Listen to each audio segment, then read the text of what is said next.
大家嚟九州旅行嘅時候，有冇喺地圖上發現喺長期有一個佔地大得有啲誇張嘅主題樂園？呢個就係今集嘅主角豪斯登堡。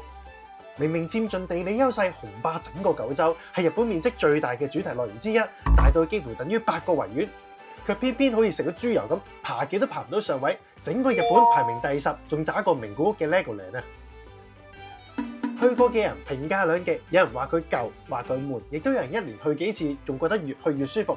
究竟係豪斯登堡真係過時，定係佢本身樂園嘅定位同理想中有出入呢？到底呢度最新有咩玩，同其他主題樂園有咩唔同？咩時間嚟係最好？如果你正而家15、16，唔知道究竟值唔值得安排一日時間嚟豪斯登堡嘅話，就記得睇到最後啦。咁就事不宜遲，小江同你江中帶遊。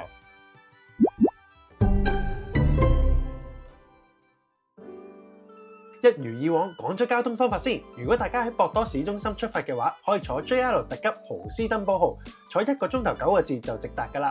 或者你都可以喺網上面預約高速巴士，上翻官網揀翻出發地點同埋目的地。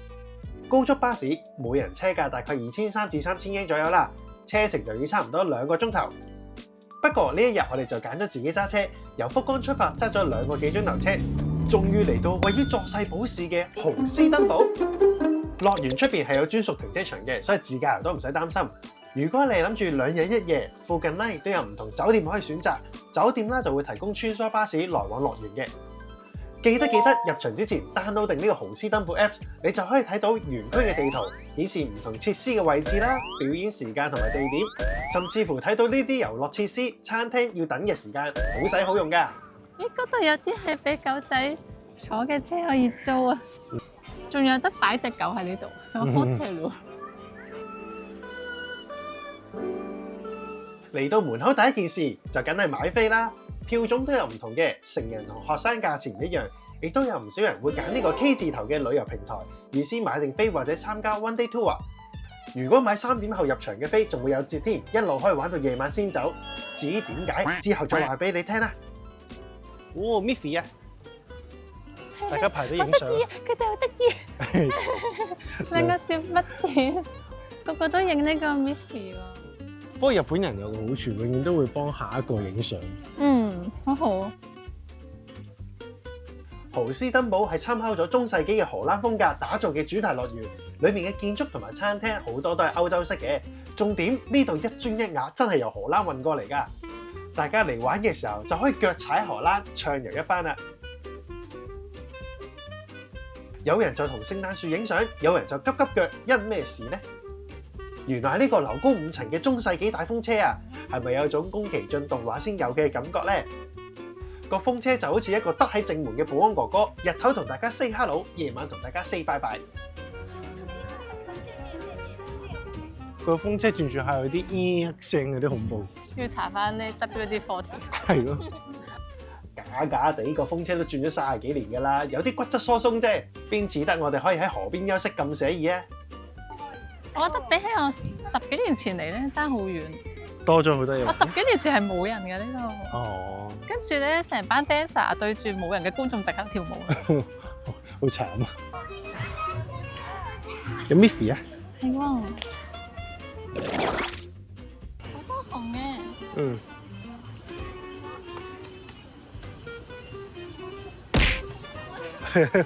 撞到，好笨啊！我哋唔好理阿熊大林擺 pose 啦，直接入去呢個 Teddy Bear 館裏邊睇嘢啦。裏面詳細記錄咗 Teddy Bear 嘅誕生故事，可以由一塊皮開始講起，或者由佢媽媽開始講起都得嘅。呢個就係 Teddy Bear 老母啦。最多俾你提老母啦，就提你老母。成個展覽館有過千隻熊，有啲就好得意，有啲就夜晚如果佢一個人喺度喐嚟喐去都幾恐怖。唔係 Toy Story 咁啫嘛。唔係中田。嗰隻隻好似 A4 咁樣，每隻都。都係唔同 version 㗎，唔係 A4 先見到啊。70年就呢隻，73年就呢隻。哦，即係其實我睇嗰隻不嬲都係76年之後。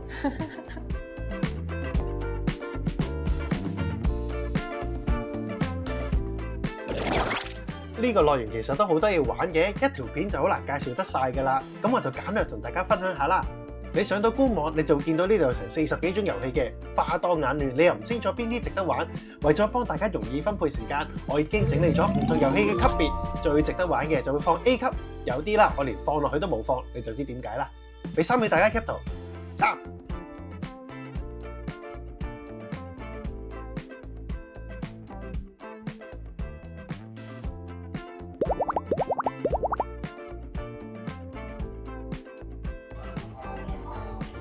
哇！買雪糕都要排咁耐嘅。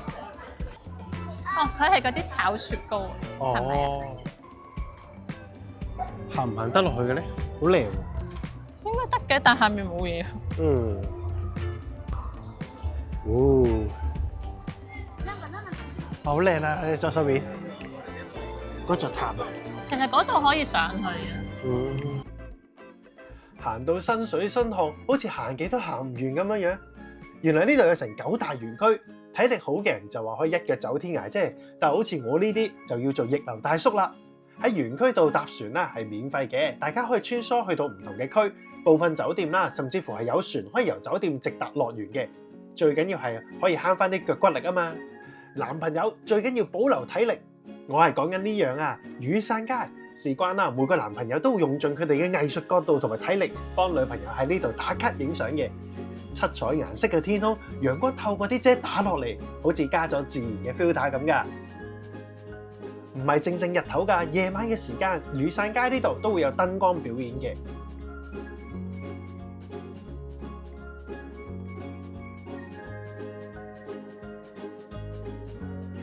如果影相已經影到肚餓嘅話，旁邊啦其實有唔少餐廳可以選擇㗎。不過難得嚟到佐世保，梗係要試下呢個佐世保漢堡啦。但係小哥暫時都係睇景嘅，咁啲遊戲設施呢？當然有啦。呢個釣魚大冒險就係最多人排隊嘅遊戲館，堪稱最善良嘅釣魚方法啊！全場30幾人同你鬥釣魚，有冇一種翻返去西貢釣蝦場嘅感覺呢？不過要數機動遊戲，就一定不得不提2026年即將推出嘅 EVA 聯乘主題。根據官方釋出嘅片段啦，好似係坐住初號機穿梭於荷蘭建築之中。360度視角同使徒互相廝殺，淨係幻想啊都好期待啊！當然現時仲有其他值得玩嘅嘢啦，例如呢個全日本唯一嘅3層旋轉木馬，人氣超級高㗎。想避開人流嘅話，就記得留意翻頭先個 Apps 啦。排隊嘅時候係分開層數嚟排隊嘅，所以3樓嗰條啦一定係人龍最長㗎啦。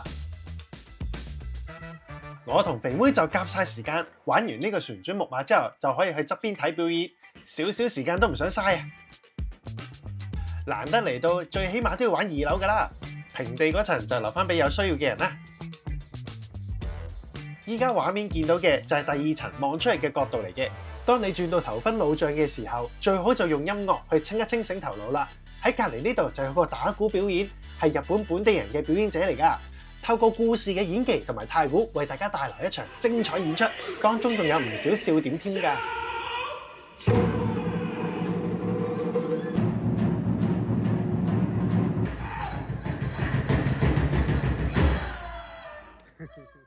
除咗呢度有慘叫聲之外，旁邊都有。我同肥妹啦就沿住聲源一邊揾，越聽就越大聲。原來係城網鎮天空之城同埋天空軌跡嘅過山車啊！呢兩個 game 啦，都係建議大家最先玩嘅遊戲之一，因為比較有人氣啦，要排20分鐘左右嘅。想少人啲嘅話，得，冇問題，幫到你。原來紅絲登堡出邊仲有個秘密嘅園區，係坐船出海登上一個無人島，包保最少人啦啩。無人島上面有1比1嘅恐龍，就要靠各位小戰士喺真實嘅樹林裏邊幫手殺恐龍啦。唔知道佢係華嗰隻定係鬼鬼祟祟嗰隻呢？咦，嗰條好冇人性，專追啲細蚊仔嚟咬。唔會，肯定中過呢條會。如果嫌棄花時間出海嘅話，就可以學我哋嚟到港口城嘆翻一杯 cappuccino 啦。有冇啲異國風情嘅感覺呢？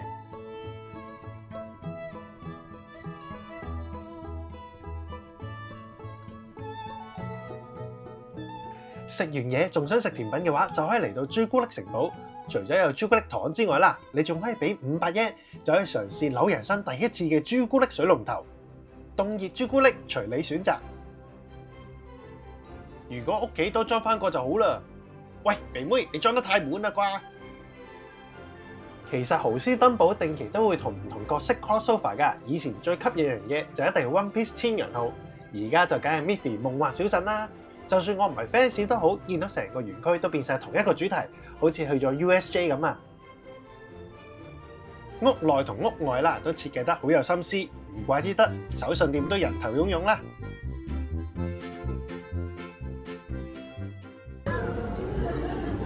4800 yen，4800又唔算貴嘅，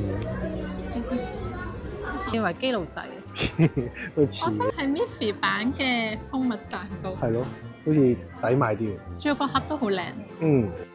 萬一買手信已經滿足唔到你，就不如試下離開鋪頭。唔係玩你啊，係因為出邊係有 Miffy 舞台音樂劇表演㗎。睇到嗰啲員工笑到見眼唔見眼，好似有種喺香港迪士尼睇表演嘅感覺啊！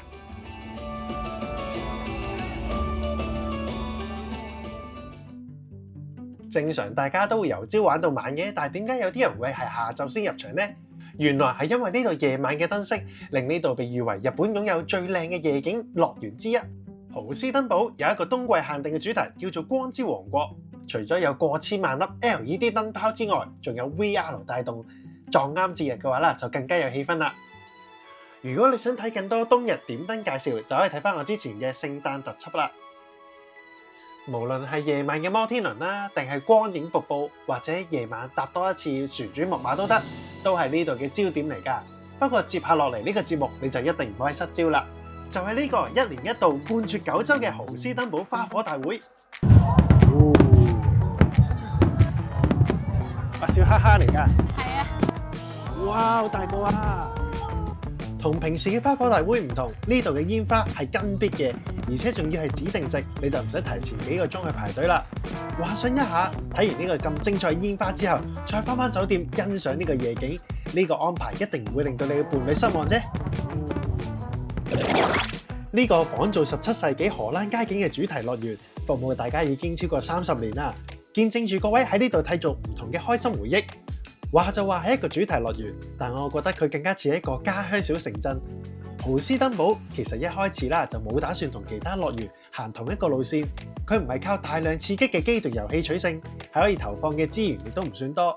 但正正因為咁，反而感覺到經營團隊好清楚自己喺度做緊乜嘢。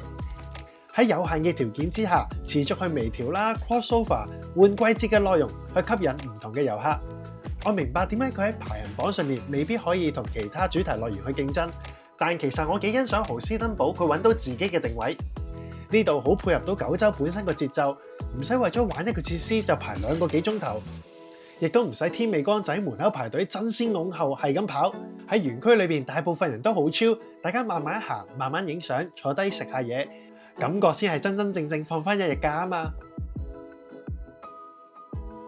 長期園本身已經有好多值得一去再去嘅景點㗎啦，豪斯登堡係其中一個。如果你追求腎上腺素要刺激要尖叫嘅話，呢個樂園可能就未必啱你啦。但係如果你係親子遊、情侶漫遊嘅話，或者你想藉住旅行揾翻一個可以深呼吸嘅地方，呢片土地可能比你想象中更加舒服。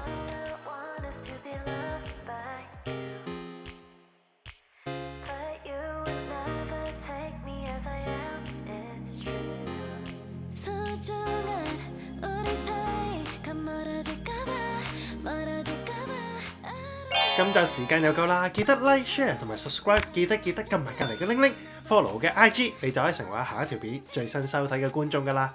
我係住喺福岡嘅小江，我哋下次見啦。